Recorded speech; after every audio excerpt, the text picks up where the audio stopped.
Hello everybody, happy Monday. Welcome back to the channel. How's your mom and them? Trailer Trash Tim coming to you. Hope you had a great weekend. I'm down back in the woods again on my property, hot again, and we just came a deluge, so hopefully I can dodge some raindrops. It's really nice out here. It's peaceful in this little spot I kind of carved out to be just kind of a little retreat on my property. Before I got to today's video, the topic of today's video, I just have to tell everyone out there who's watching this, my heart is full. I am just simply overwhelmed at the response I'm getting on this channel. One of my videos has got over 10,000 views as of now. My subscribers have really jumped up. I'm so grateful. I just can't tell you. You know, it's when I started this channel, my goal was to turn it into something so that I could hit the road in my RV and travel and do videos from the road.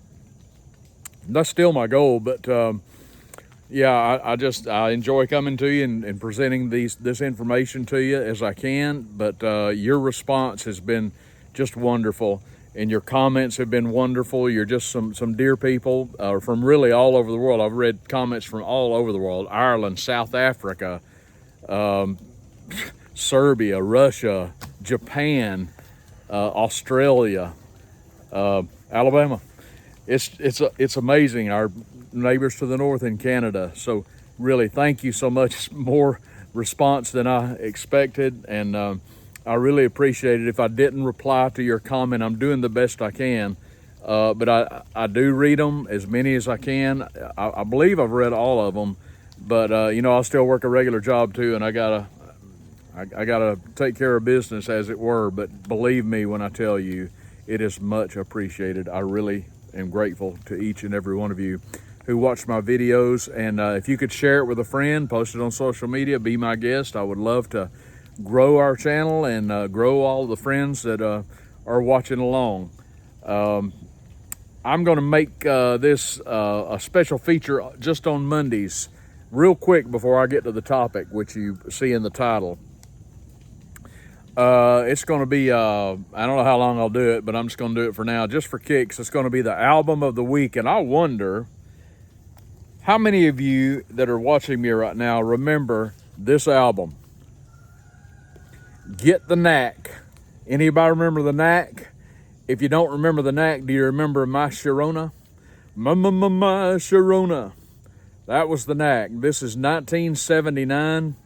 I was a freshman or sophomore. Anyway, I was in college. I think I was a freshman. I think I was a sophomore in college. And this song was out. My Sharona was out. This album was out. I had it in my old Chevy Malibu. And man, I about blew my speakers out playing it. Get the Knack from 1979. Huge song, huge album. I think they said their label expected them to sell 50,000 copies. They wound up selling over 6 million, I think. Ultimately more than that. And then that was the most success they ever had. Anyway, just a little levity there for you, a little fun. Where did Ronald Reagan go wrong? Yesterday I did a video on where Trump went wrong. I hope you watched that. If you didn't, you can check it out. But today I want to talk about President Reagan, and you may be saying, why Reagan? How relevant is that? Well, it's very relevant, and I'm going to show you exactly what I mean. Ronald Reagan served as President of the United States from 1980 to 1988. Formerly, he'd been governor of California. He ran for the presidency in 1976, but was denied the nomination by Gerald Ford, who went on to lose to Jimmy Carter. And of course, Reagan just swamped Jimmy Carter in the general election of 1980. And generally speaking, I like President Reagan. He was the first president I was able to vote for. That was my first election. I was finally 18 years old, and I pulled the lever for Ronald Reagan. Happily so, because I was not a Carter fan, to say the least. But you know, leading up to his election, and I don't want to get too deep in the weeds here, but there was a lot of scuttlebutt around the time of the nominating convention as to who Reagan's vice president was going to be. I remember thinking at the time Jack Kemp might be the man, but nobody knew for sure. But Reagan's biggest challenger in the primary of 1980 had been a man by the name of George H.W. Bush. And George H.W. Bush had initially been in Congress years earlier, and he had kind of climbed up the ladder mostly during the Nixon administration, ultimately becoming the head of the CIA. He was the CIA director. And so in 1980, he ran for the presidency against a field of other wannabes, including President Reagan. And he did very well in the early primaries. As I recall, I think he won the first one or two primaries. I think he won Iowa. And he ran fairly strong against President Reagan, but Bush, a lot of people saw as being more of a liberal Republican, and they saw Ronald Reagan being more of a conservative Republican. He certainly had the rhetoric of a conservative. And I remember thinking, me and some of my friends, my relatives, my parents, when we got to the convention, the last thing we wanted to see was what we saw. And President Reagan, or then Governor Reagan, stood up before the convention and said he was selecting George H.W. Bush to be his vice president. And that, my friends, in my very humble opinion, is where Ronald Reagan went wrong. Ronald Reagan was a good man. I think he was a good president. I think he was an honest man. And he had the most wonderful rhetoric. He was known as the great communicator. The man could give a speech like nobody's business. He was wonderful, and he had the correct rhetoric. He sounded like a conservative. And I think he was a conservative, but Reagan and Trump have a lot in common in that President Reagan, of course, had a lot of swamp creatures in his cabinet. And a lot of these were lifelong bureaucratic types, liberal type Republicans. And eventually, of course, Reagan won re-election. He served his second term. And he was succeeded by George H.W. Bush. Now, George Bush, the first President Bush, was by all accounts, objectively speaking, a liberal Republican, and he was what we refer to as a neocon. And we saw that not too long after he was elected president. Because in time, as we know, we had the situation where Iraq invaded Kuwait, and then President Bush amassed a collection of nations via the United Nations to take military action against Iraq and their military encroachment into Kuwait. And that was known as Gulf War I. That was in 1991. So we got into a war again, and of course we were successful. We drove Iraq and Saddam Hussein out of Kuwait and liberated the country. There's a lot more I could say about that, but I don't want to get too far into the weeds. But we all know where this goes, because President Bush, of course, was succeeded by Bill Clinton. Bill Clinton you couldn't call necessarily a neocon, but since the time of George H.W. Bush, our presidents have mostly been warring presidents, with the exception of Donald Trump, I would say, because they've all gotten us involved in some conflict somewhere, conflicts we didn't need to be involved in. And so Bill Clinton proceeded during his time as president to bomb Serbia, Bosnia-Herzegovina, the former Yugoslavia. This is well documented that Bill Clinton did this on Easter Sunday, when Orthodox Christians in Bosnia were worshiping on Easter Sunday. American pilots, under orders from Clinton, dropped bombs on their Paschal or Easter processions. That was Bill Clinton. Clinton, of course, was succeeded by George W. Bush. And we know all about what happened with George W. Bush. We just got ensconced in a war shortly after he took office, after the 9/11 attacks.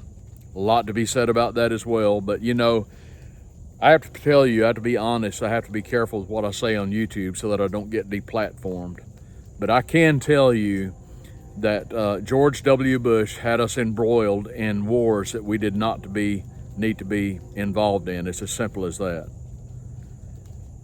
And Bush was succeeded by Obama, who had his warlike involvement. And then, of course, we got Trump. But what was the big mistake of Reagan? Reagan's big mistake was putting a neocon in office when he didn't have to. You know, there's stories about that time that Reagan was pulled aside and told by the powers that be that he was going to have to select Bush or he would never get the nomination. I don't know if that's true or not. It may be true for all I know. But what I do know is that when George H.W. Bush became president, his cabinet was filled with swamp creatures and neocons, and they remained in power. It was the same with Clinton. And when George W. Bush got in, you may remember his stance was, well, we need to go fight them over there so we don't have to go fight them here in our homeland. On what planet does that make sense? None I know of. It would be great if we could have a peaceful president, one who actually did pursue peace through strength, nothing wrong with that. You know, I'm not a man who thinks we need to slash our military and all that and drop our arms. I'm a country boy living in Alabama, so you may be able to guess how I feel about arms and the Second Amendment, and you'd be right. But we just continue to have this policy of war.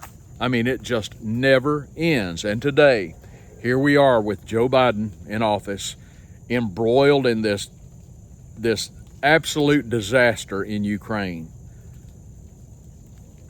It's a mess. For the most of our history in the United States, we've been at war, and it's just not necessary. I'm largely a pacifist and a libertarian when it comes to issues of war. And I believe that sovereign nations need to mind their own business. And I believe the United States needs to mind its own business and stop trying to be the policeman for the rest of the world. We should respect the sovereignty of other nations and not get involved in their disputes. This was how the founders of the country felt. And as I've noted before, President Washington I said, no foreign entanglements. Other nations may have influenced America when we had what's known as the Civil War. But as far as I know, no other nation ever came onto the soil of America and started fighting for the North or the South. They just stood back and let us fight it out until it was over. And that's the way it should be. Whatever happens in Ukraine should be settled in Ukraine by Ukrainians and Russians, not Americans. No, we should not have been in Vietnam. No, we should not have gone to Iraq. And on and on and on. So President Reagan's mistake was surrounding himself with a neocon and a swamp creature.